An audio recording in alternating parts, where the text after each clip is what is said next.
दोस्तों नमस्कार। देश के अंदर चुनावी सरगर्मी काफ़ी तेज हो चुका है क्योंकि दो बहुत ही महत्वपूर्ण राज्य हैं, महाराष्ट्र और झारखंड, जहां पर कि चुनाव संपन्न होना है। और इन दो राज्यों के चुनाव को ध्यान में रखते हुए बीजेपी के द्वारा बीजेपी के एक नेता और उत्तर प्रदेश के मुख्यमंत्री योगी आदित्यनाथ के द्वारा एक स्लोगन दिया गया था, या यूं कहें कि योगी आदित्यनाथ ही इस स्लोगन के जनक हैं। और योगी आदित्यनाथ ने ये बोला कि बंटोगे तो कटोगे।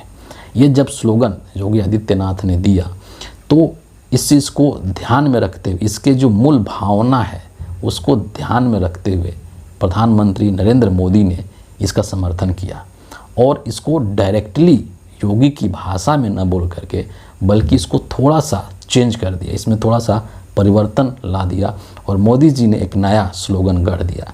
क्या कि एक हैं तो सेफ हैं। एक है तो सेफ है। दोनों की जो मूल भावना है या जो दोनों के अंदर जो निहितार्थ है, जो इनके भाव हैं, वो एक ही हैं। सिर्फ कहने का तरीका अलग है, कहने का लहजा अलग है। और जब इस चीज़ को लेकर के यानी कि बंटोगे तो कटोगे या फिर एक हैं तो सेफ हैं, ये जब इन नारों को लेकर के बीजेपी काफ़ी एग्रेसिव हो गई और इसका बहुत ही ज़ोरदार तरीके से प्रचार करने लगे भाजपा के लोग, या इसका प्रसार करने लगे, बड़े बड़े होर्डिंग्स इसके लगने लगे महाराष्ट्र के अंदर या फिर झारखंड के अंदर, तो कांग्रेस पार्टी भी अब इस चीज़ को लेकर काफ़ी आक्रामक हो गई। और न सिर्फ कांग्रेस पार्टी बल्कि राहुल गांधी खुद इसके जवाब में उन्होंने काफ़ी कुछ बहुत ही एग्रेसिव तरीके से काफ़ी कुछ कह दिया है। और हम इस चीज़ को समझने की कोशिश करें कि जो राहुल गांधी ने कहा है, जो कांग्रेस पार्टी ने कहा है, वो कितना महत्वपूर्ण है। और बीजेपी के ये जो नारे हैं इसको एक तरीके से मुंह तोड़ जवाब देने का काम किया है राहुल गांधी ने या फिर कांग्रेस पार्टी ने। अखिलेश यादव ने भी इसको लेकर के कुछ बातें कही थी, लेकिन फ़िलहाल यहाँ पर हम राहुल गांधी की बात करेंगे। राहुल गांधी ने इस चीज़ को लेकर के 2 ट्वीट किया है। जो पहला उनका ट्वीट है, उन्होंने उस ट्वीट में राहुल गांधी ने जो एक रेलवे का हादसा हुआ था जिसमें कि संटिंग के दौरान एक व्यक्ति की मौत हो गई दब करके, उसका फ़ोटो लगाते हुए राहुल गांधी ने ट्वीट किया कि आम लोग कब सेफ होंगे मोदी जी, आप तो बस एक अडानी को सेफ करने में लगे हुए हैं। ये भयावह तस्वीर और खबर भारतीय रेल की लंबी लापरवाही, उपेक्षा और जानबूझकर की गई कम भर्तियों का परिणाम है। और इस तरीके से उन्होंने नरेंद्र मोदी से सवाल पूछा है कि लोग कितने सेफ हैं। इतना ही नहीं, एक और ट्वीट राहुल गांधी ने किया जिसमें एक पोस्टर है, एक तस्वीर है और इसमें उन्होंने इसका जो लिखा है कि मन की बात अब जुबां पर आ गई। और इसके अंदर आप देखेंगे कि इसमें नरेंद्र मोदी सेंटर में हैं, इसके अलावा नरेंद्र मोदी के लेफ़्ट और राइट में 2 लोग हैं। एक तरफ माधवी बूच हैं और जो गृह मंत्री हैं देश का अमित शाह वो हैं, दूसरे तरफ जो अजीत डोभाल साहब हैं वो हैं और अडानी जी हैं। और इसमें ये चीज़ कहने की बात है, ये चीज़ कहने की कोशिश की गई है कि हम सब अगर मिल कर के हैं तो हम लोग सेफ़ हैं और मिल कर के इस देश को हम लोग लूट सकते हैं, जो मर्जी वो कर सकते हैं। अगर हम बढ़ जाएंगे तो फिर हम सभी लोगों का भंडा फोड़ हो जाएगा और हमारी जो सच्चाई है, जो हकीकत है, वो देश के सामने उजागर हो जाएगी।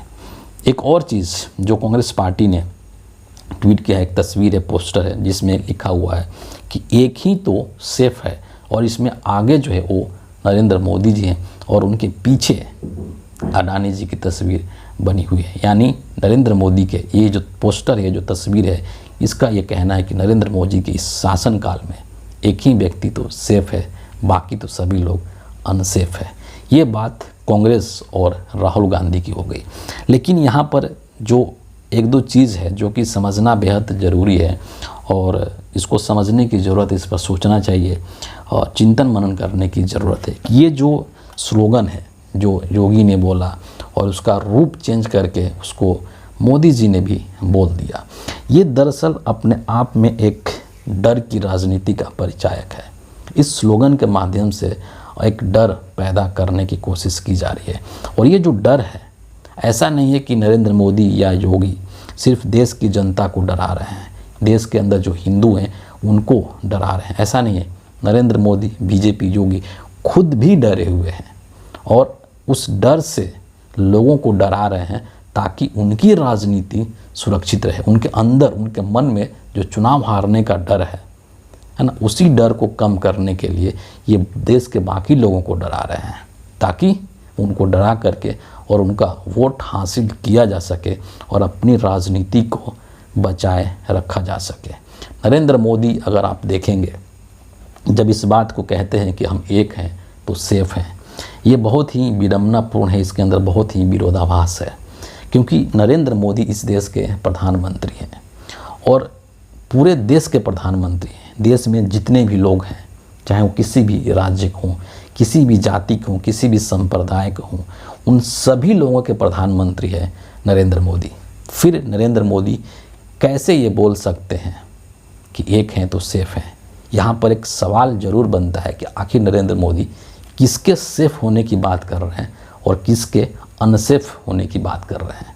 नरेंद्र मोदी किसको सेफ करना चाहते हैं और किसको सेफ करके किसको अनसेफ करना चाहते हैं, जबकि इस देश की पूरी जनता तो आपकी है। आप इस पूरे देश के प्रधानमंत्री हैं। आप किसी संप्रदाय विशेष का, किसी धर्म विशेष का प्रधानमंत्री नहीं हैं। तो इस तरीके की बातें कहना प्रधानमंत्री की कुर्सी पर बैठे हुए एक व्यक्ति के द्वारा ये बेहद बेहद दुर्भाग्यपूर्ण है और ऐसा नहीं होना चाहिए, लेकिन हो रहा है।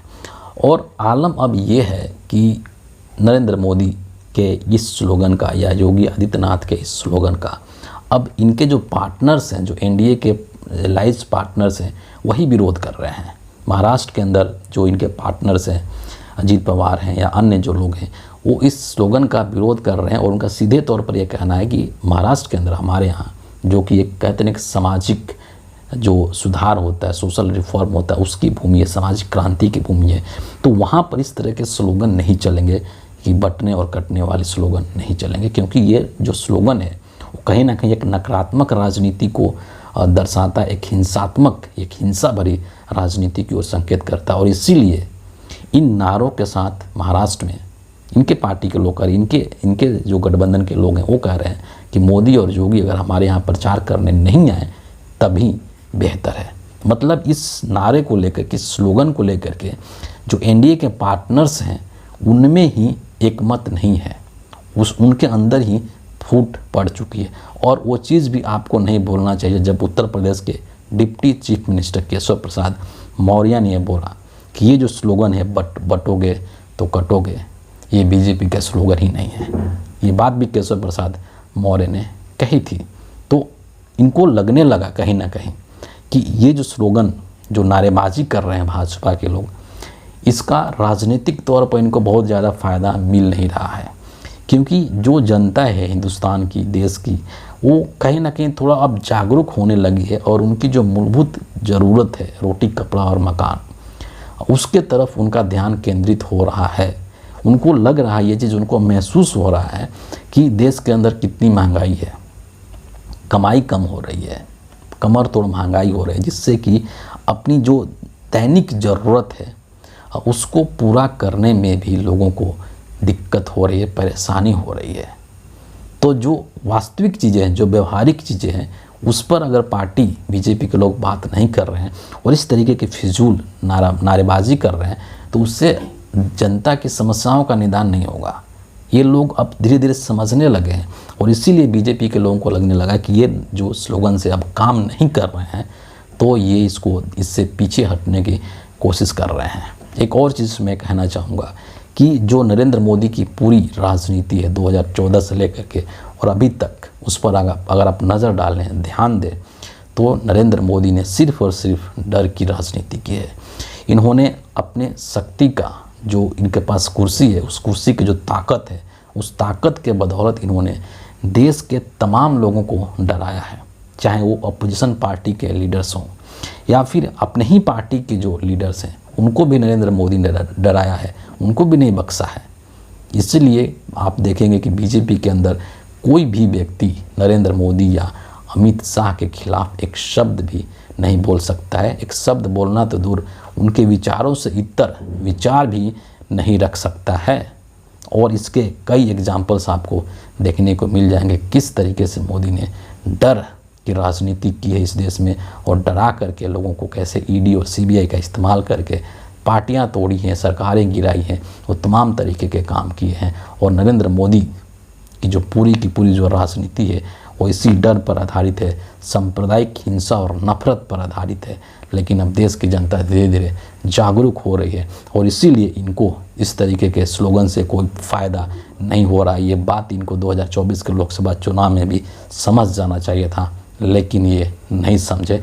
क्यों नहीं समझे? क्योंकि इनके पास सांप्रदायिक ध्रुवीकरण, सांप्रदायिक नफरत और हिंसा के अलावा कोई दूसरा मुद्दा ही नहीं है।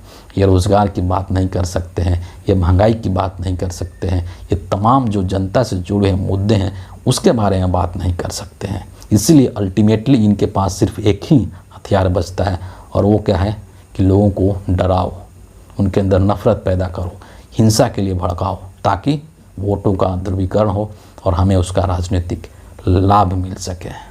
फिलहाल इस वीडियो के लिए इतना ही है। आप सभी का बहुत बहुत धन्यवाद।